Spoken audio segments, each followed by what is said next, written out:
بسم اللہ الرحمن الرحیم۔ امید ہے آپ سب لوگ خیریت سے ہوں گے۔ اللہ آپ کو اور آپ کے اہل خانہ کو ہر قسم کی وبا اور مصیبت سے محفوظ رکھے۔ جو میں سچ کہوں تو برا لگے، جو دلیل دوں تو ذلیل ہوں، یہ سماج جہل کی زد میں ہے، یہاں بات کرنا حرام ہے۔ ناظرین محترم، جو اشعار میں نے ابھی پڑھے ہیں یہ میرے ملک کی موجودہ صورتحال کی عکاسی کر رہے ہیں۔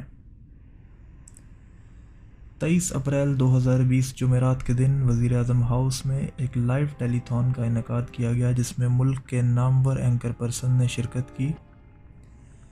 وزیر اعظم پاکستان کی موجودگی میں ٹیلی تھون کا مقصد کرونا وائرس کی وبا سے نمٹنے کے لیے زیادہ سے زیادہ فنڈز اکٹھا کرنا تھا۔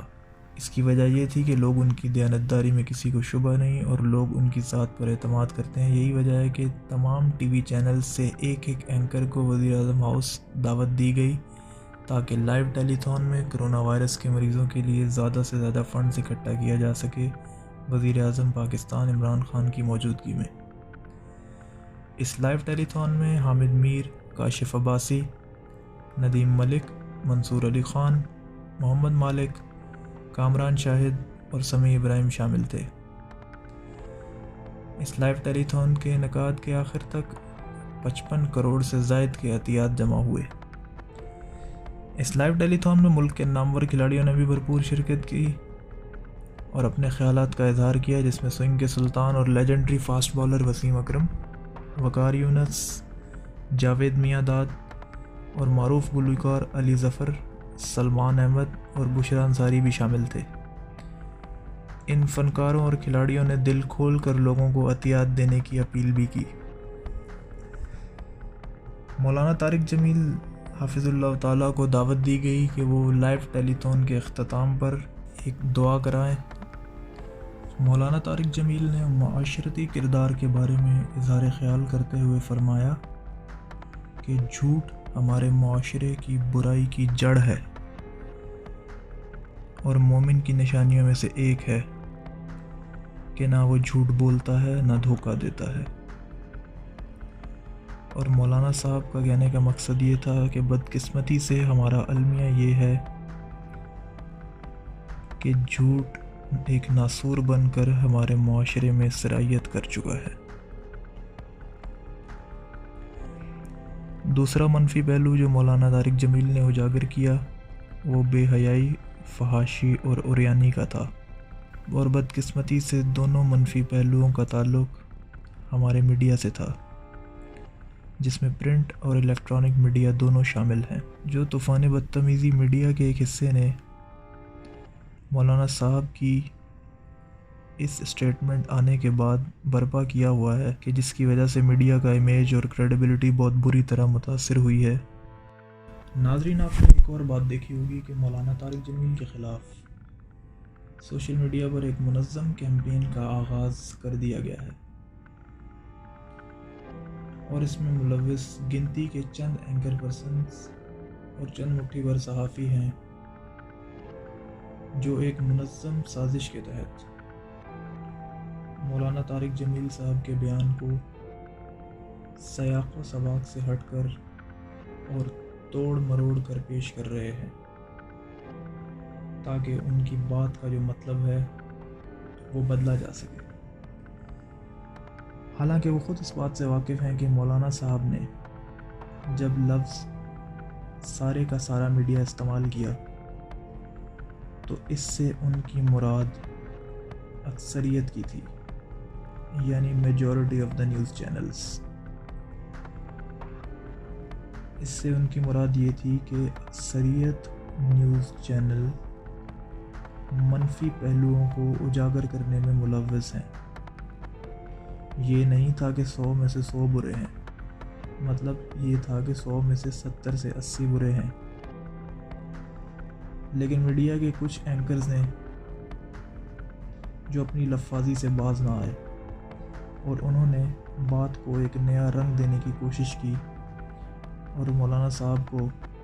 سوشل میڈیا پر بدنام کرنے کے لیے یہ بھی لوگوں میں بات عام کی جا رہی ہے کہ وہ ہر منصب پر فائز شخص کے قریب رہنے کی کوشش کرتے ہیں۔ ناظرین، آپ نے دیکھا ہوگا کہ میڈیا کا ایک مخصوص حصہ پچھلے چند دنوں سے مولانا طارق جمیل کے خلاف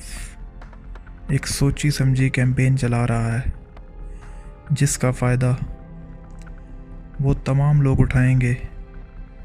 جو دین سے بیزار ہیں اور علماء کرام کو اور اسلام کے خلاف بات کرنے کا کوئی بھی موقع ہاتھ سے جانے نہیں دیتے۔ تصویر کا ایک رخ دیکھ کر اپنی رائے قائم کرنے سے پہلے تصویر کے دونوں رخ دیکھیے، اور مولانا طارق جمیل صاحب کا عالی ظرف ہونے کا یہی ثبوت کافی ہے کہ انہوں نے ان تمام لوگوں سے جو سمجھتے تھے کہ ان کی دل آزاری ہوئی ہے، غیر مشروط طور پر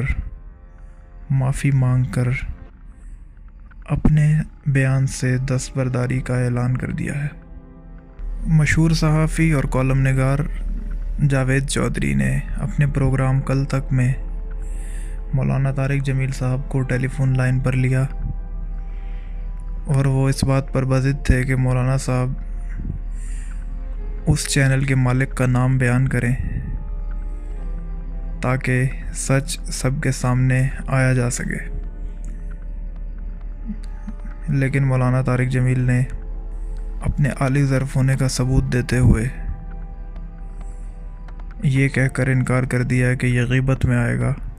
اور مولانا طارق جمیل نے ایک حدیث بھی سنائی۔ ایک صحابی نے عرض کیا رسول اللہ کی خدمت میں حاضر ہو کر کہ اس سے زنا ہو گیا ہے، کہ نبی کریم نے نظر انداز کیا، ایک بار، دو بار، تین بار، چوتھی بار جب اس نے عرض کیا تو پھر حد جاری کی اور سزا دی۔ چند اینکر پرسن اور صحافیوں کی جانب سے یہ تاثر دینے کی بھی باقاعدہ کوشش کی جا رہی ہے کہ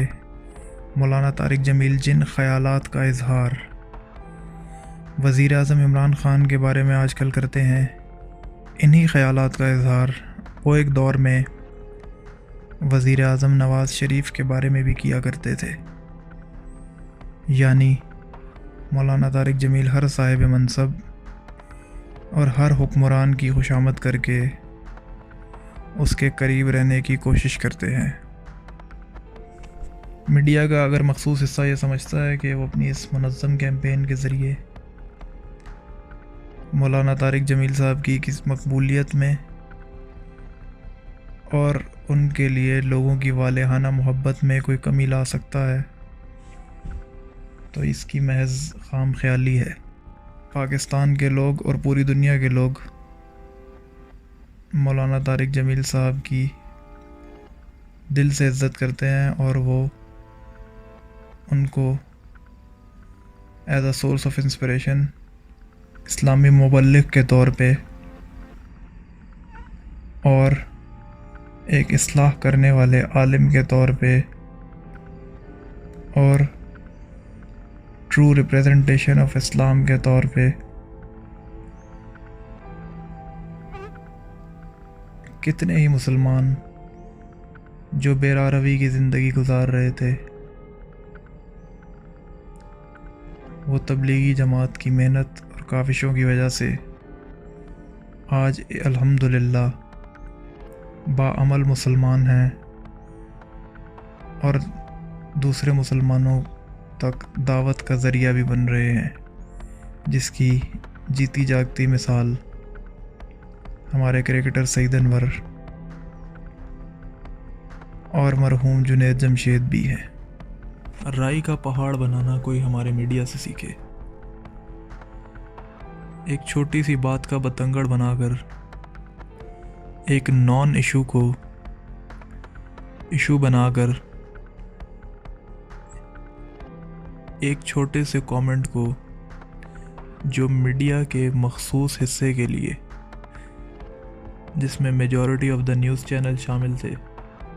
ان کے لیے کیا گیا تھا، اس کو جواز بنا کر طول دے کر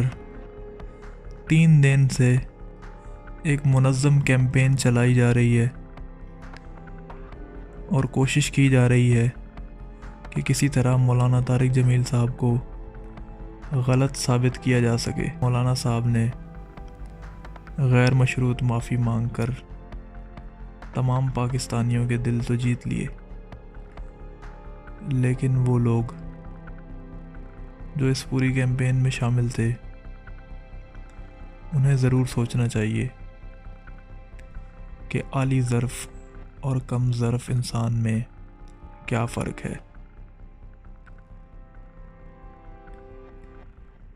ویڈیو کو آخر تک دیکھنے کا شکریہ۔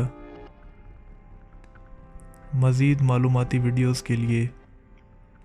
چینل کو سبسکرائب کرنا مت بھولیے۔ السلام علیکم ورحمۃ اللہ۔